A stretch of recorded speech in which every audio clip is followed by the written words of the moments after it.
welcome to Room to Read presents Addressing the Education Gender Gap, partnered by ET Now.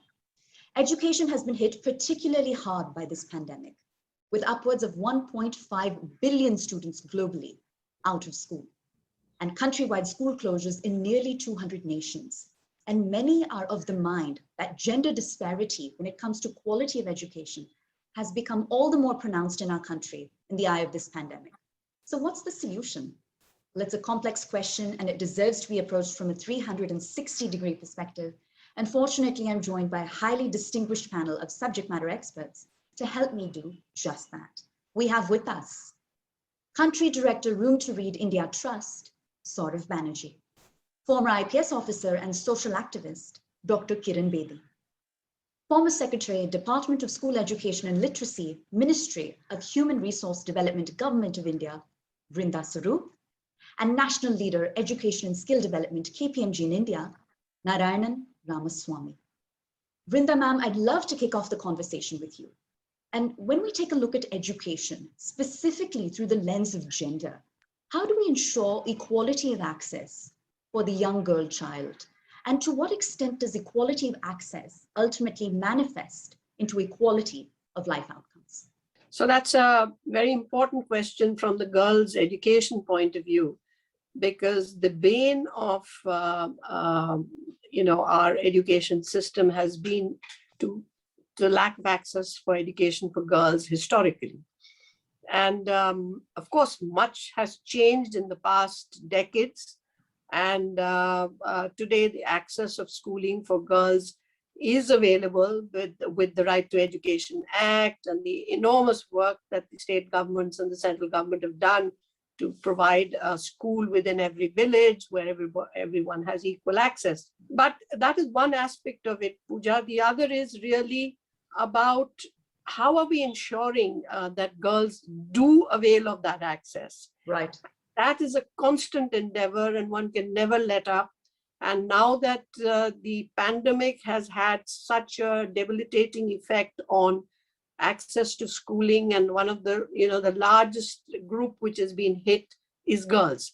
So we need constant endeavor to continue to deal with community, to reach out to their families, to their mothers, to their parents, to their fathers, and to village elders in general, that they need to reconnect and re-establish the routine of the girl going to school. Well, Dr. Bedi, building on some of Vrinda ma'am's observations, what does the data indicate in terms of the correlation between quality access to education for the girl child early on versus her chances at future economic empowerment? Girl child is still not considered as an asset in the family. She's still considered a liability. I'm talking about the rural mindset.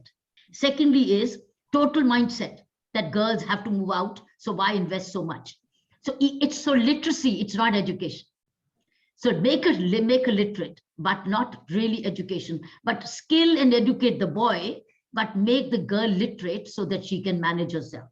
Third is the distance, still the distance. Fourth is the sense of security between the distance, where some girls are vulnerable and therefore not strong enough to resist glances. The parents are even very scared of glances. Then the cost. Suppose he goes to a private school, then there is a cost involved. So if it's raised, the girl drops out.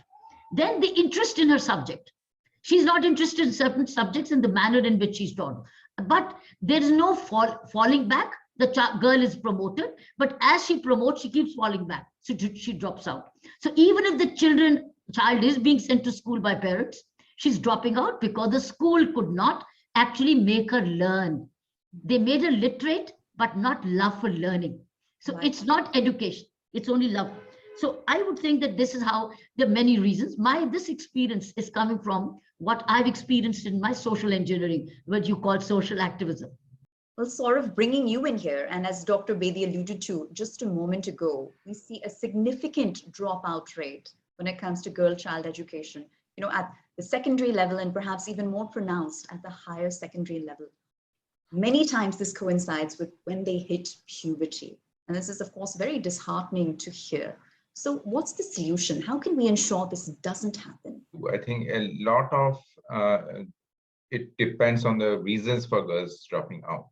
Obviously, part of it is the infrastructural reasons that we just highlighted, of schools not being nearby. Even now, I think the secondary schools are a good 2-3 kilometers away from the girls' home, and many a time it's not considered very safe for the girls to travel that distance to get into school. Definitely, schools now have more toilets, but having toilets doesn't mean that the toilets are functioning, the toilets are usable.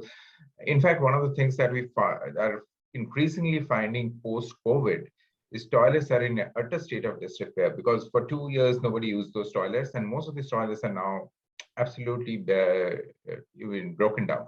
And obviously, there's no way to repair those toilets. I mean, the school don't have the funds to do that. So again, we are almost seeing a situation where there's no functional toilets in the school now after post-COVID. I mean, we did Room to Read did a survey of girls post-COVID and midway through COVID. And what we found was like 46% of the girls that we surveyed said that they think that they will not get back to school because their families have suffered financial crisis, and they think that they would be withdrawn from school. It may be just a perception, but the fact that the perception exists, that the girl thinks that she might be withdrawn. All very valid points. And coming to you now, Narayanan, I want to switch gears a bit, because many analysts are of the mind that with the increased privatization of education pan-India, the girl child's education may continue to suffer a setback. So what more would you like to see from the government by way of policy support? I don't see a big kind of difference because there is privatization. It's at an overall level. The difference could be more urban and rural in terms of mindset, and not necessarily private versus government, though there are some clear differences. I'm having said that, I think rather than typifying a girl child's education or certain things that are seemingly specifically done for girl child, I think the ecosystem should be ready to take in girls. In my view, the policy should not be only during the time where they are educated. Before and after needs to be covered. When I say before, the mindset of the family, the mindset of, in a rural situation, the villagers, and what they think about a girl going to school needs to change. So in my view, some of these changes, making sure the infrastructure, the ecosystem is ready to take in girls. And recently we've heard schools not discriminating between a boy and a girl, even in terms of uniform and other things. To me, the direction that we need to go is not to discriminate at any level, and make sure that the environment is ready for taking in girls, and also working on both ends, before and after, to make sure that they are welcome.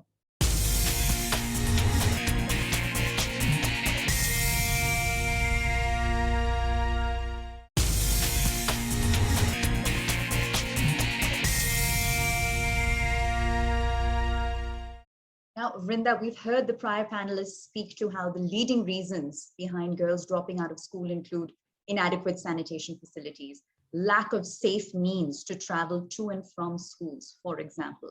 So how do you assess the effectiveness of existing policy frameworks? Are they up to the mark, or what needs to change? A lot has happened, and a lot is still underlined for what is required to seriously keep girls in school that can complete their education and then go on to higher education or a vocational stream, as was mentioned. Governments do put forward specificities, specific programs, specific interventions, which actually translate these policies into actually what is helping the girls and their families on the ground. So there are a slew of incentives. There are slew of necessary infrastructural changes which schools need to make to help girls, so on and so forth. So these are things which are fairly in place. They need constant renewal. They need constant emphasis. States even have schemes which are long-standing schemes for providing girls bicycles once they enter secondary school. Right. So there are things like that which are happening all over the country, and they will continue, I'm sure. But I think what is most important, and where, frankly, I found the new education policy a little, weak on this emphasis, is to push more for making the school environment more conducive to accepting and holding the girls there. You need to make curriculum which is extremely gender sensitive. Your teachers should betray no gender biases in school. Right. You must have a curricula which gives them self-confidence and strength. Girls have to be made to think that they can reach the sky. And that's the difference which schools can make, which an education can make, separate from literacy. Even the current policy should have said, education has to be empowering for girls. Education has to make girls be confident to be able to reach out and meet their aspirations. That makes a lot of difference. And that's true education. And Dr. Bedi, I'd love to come to you now and talk some facts and figures, because a study by Child Rights and You indicates that the girl-child enrollment ratio in schools at the primary level is about 89 to 90%, which then dips to close to 52 to 53% at the secondary level. And that plummets once again to mid-30s, 32 to 33% at the higher secondary level. What I'd like your take on is whether you believe the pandemic has only exacerbated this situation and scenario. It certainly has. There's no doubt about it. And it is poverty linked. Poverty is a very big curse and it hits education the most, literacy the most. I've seen this happen. And by the way, Pooja, even boys have dropped out. Right. At least 10 to 12% boys have dropped out, become earning members of their family. COVID actually, while it hit economy, it's hit the children education the most. And we are talking about it the least. It's the least because COVID has made every home a school. Right. Every home an office. And every home is not fit to be a school. Just as every home is not fit to be an office. Absolutely. But homes which had parents who were determined to see children education somehow managed this little phone. Who had these pads? Nobody had these keypads. No, very few had these with the internet connection, the batteries working in the power. Right. So basically, COVID has educated just less than 20% of the elite. The poor have suffered. Please understand that due to COVID, hardly 15 to 20% have really continued to learn. 77, the research is saying, even your parliamentary committee said only 77% have not educated themselves. Your parliamentary committee. The point is, our schooling only makes you literate so far, with great respect. It doesn't do sanskar and skills. Real education is 3S. Shiksha, sanskar, and skills. Well, Swarup, what Room to Read is doing with respect to making inroads when it comes to ensuring that the girl child isn't pushed to the periphery? Room to Read, as you know, is a non-profit organization. And though I should caveat whatever I say by saying that it's a very small effort. I mean, we are not the government who can change things. So the girls that we work with about 80,000 girls now, about 25,000 directly and the rest through the education system. What our effort has been to provide them with this set of life skills, again, as Dr. Bedi mentioned, the life skills which are really transforming, which would help to build their agency. I think the agency of girls is very important. So how do you kind of enhance their agency? How do you kind of provide them the skills to resist the barriers to marriage, to continue education? A lot of girls are forced to get married early on. So how do you have the skills to be assertive enough to resist marriage in the family, and not really a rebellion, but at least have the confidence to talk to your parents to resist that. So those kind of skills. How do you kind of create the confidence and the urgency to complete their education? So we generally go by the 10 life skills recommended by the WHO and provide a graded life skills curriculum to girls over 6-7 years. That's the main input that we provide. Apart from that, we also do a campaign around girls' education. We call it the Har Kadam Beti Ke Sang. In spite of best efforts to bridge the gender education gap, the female labor force participation rate in this country continues to plummet. What do you attribute this to? I will answer this in two parts. One, if you actually see when it comes to gender, who is working the maximum, I have no hesitation in saying it is the girl and the women who are working the maximum.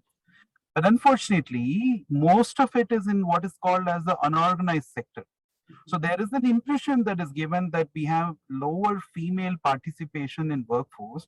I would like to put that as lower female participation in organized workforce. If you go to the rural India, most of the self-help groups are manned by women. But why is it that we have this impression that women don't participate?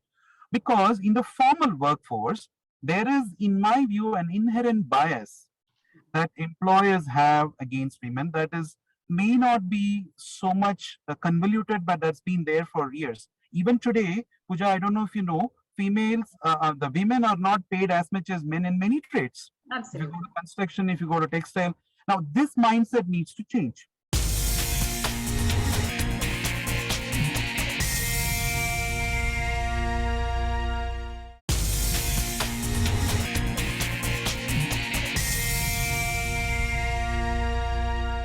Vrinda ma'am, coming to you. You touched on the National Education Policy 2020 a short while ago. And if I were to just sort of put some context to some of those remarks, you know, the national literacy rate in this country is currently, I'd say, about 74 to 75%. And the female literacy rate pales in comparison at just 54%. Can this policy in its current avatar realistically bridge that gap? Essentially, when you look at literacy rates, Pooja, you have to look at two segments. Literacy, census is done from 7 years of age upwards. So there's a large chunk of 7 to 18-year-olds which you really put in the class of schooling. And if you have access to schooling, then you will have better literacy rates. But there is a fair segment of women, adult women, who have missed opportunities of literacy, and which is what is leading to a gap, because there is a fairly large chunk of the female population between the age group of, let's say, 15 to 18 and up to, whatever age. So we are carrying a bit of a backlog of illiteracy within the higher age groups. But then, as you said, the policy does, over the years, national policies on education have been looking at adult literacy in a very focused way. And what we are seeing now is a continuum of that in the latest policy document. But the emphasis is a little lower. The emphasis is more on in-school and bringing girls into education mainstream, which is schooling, higher education, and so on. Dr. Bedi, coming to you now, because quality of education is, of course, very closely tied to one's critical thinking ability, one's comprehension skills. So for a young girl that's perhaps from a low literacy background, how does this ultimately impact the softer side of things, be it her imagination, be it her social development, or her self-confidence for that matter? That's why I mentioned the 3S. You have to have the sanskar and the skills. So what is skill? It's both economic and personal skills. She's very afraid. She's not confident. She does not know how to respond to a misbehavior or an attack. She then draws into her own shelf. She wants to not move out. She loses out of mobility. Who will educate her? It's the teacher. And the COVID has taken even that teacher away from her. She's only now waiting for an early marriage because she's only homemade. She will do very good housekeeping, nothing more. 77% had no access to online instruction. My God, which includes all our girls as well. I'm talking the marginalized. I'm not talking about the top 30%, who also I have an opportunity to connect with. And believe me, they've outshined. They've done YouTube, they've done research, they've done online courses, they've done music classes, they've done remarkable research. You have them. Why? Many of their mothers were teachers at home. Can you believe it? So it's just amazing. Look at the divide which has happened. 7% out, The other person have benefited. So you will have a much bigger divide in the coming years. So what is my suggestion? Huge amount of remedial learning, huge amount of heterogeneity learning situation, huge amount of remedial learning. You cannot have the second class or third, seventh standard. You'll have to take her back to fifth standard. That means take her to keep her on seventh standard, but make her catch up fifth standard and sixth standard, which means a whole recontent of syllabus. That means each child will need to be assessed. What is the child lacking in mathematics, English, or all subjects? So I think it needs a very large package of rethinking to be started. Every syllabus will have to be made lighter in content and include, of course, NEP has got sanskar and skills. Bring in sanskar and skills now before you lose the children or the girls completely. And with some of those realities, I now come to you, Swarup, because education, irrespective of medium, is perhaps so fundamental to future success because it equips that girl with the ability to process information and hence make informed decisions. So are there examples from your personal or professional journey that speak to that you wouldn't mind sharing with us? If you are talking about quality education, your curriculum, your practices should look at things like critical thinking, a very core ability that we want to see in our children as developed, confidence, communication skills, presentation skills. These are all very core aspects of a quality education, which is not emphasized enough at this time currently. The other point is, in your classroom practices, can education be not only gender sensitive? I would talk about gender transformative. Are there scope in your classroom to challenge gender norms? Do you give that scope in the classroom? Even in most of our societies, in the communities, a girl talking up to the elders or a girl questioning things is not looked upon as very positive thing. Now, those changes would need to happen at school level. Does the school allow the girl to question? Does the school allow the girl to take a contrarian view of things? Does the school allow the girl to express what her desires are? In most cases, the answer is no. So I think there's a whole requirement for the entire system to be much more sensitized and oriented towards gender. One, being sensitive, but as I said, we keep on harping on the fact that it has to be gender transformative. If we really want to make change, you have to get children, both boys and girls, to challenge gender norms, and that's only you can make that difference. To my next question, which is to you, Dr. Bedi. And while remote distance learning programs have been implemented pan-India, analysts predict that the most marginalized, poverty-stricken female students are going to continue to be at the greatest disadvantage, and that this pandemic will only further build rather than bridge that urban-rural divide. How do you respond to that? If we can't open the schools yet, which seems to be the position for the coming months, then we'll have to find the interesting alternatives. And one of the alternatives is what Vrinda has offered. Please make available tablets in such homes. Right. Like a school bag was given, tablet should be part of the school bag now. Tablet will give you a teacher in hand, even though it's not as much of a substitute. But given to an 8th, 9th standard child, a tablet will also enable that child to educate the sibling. Second option is where the teachers could do home visiting. At least that if the child is not coming to the school, let the teacher go to the child and start visiting home visits now. This is where home visits will see whether he's able to help himself in navigation. And as I said on 101, it's like 101, what is the child lagging in, and provide him that input which is required, so that remedial and lost learning is covered by the time April, May, June. Hopefully we could get them all back to school. Well, with that, I have to thank all of our panelists for sharing such a rich range of perspectives from their personal and professional journeys. And with that, our special feature, Room to Read presents Addressing the Gender Education Gap, partnered by ET Now, comes to a close.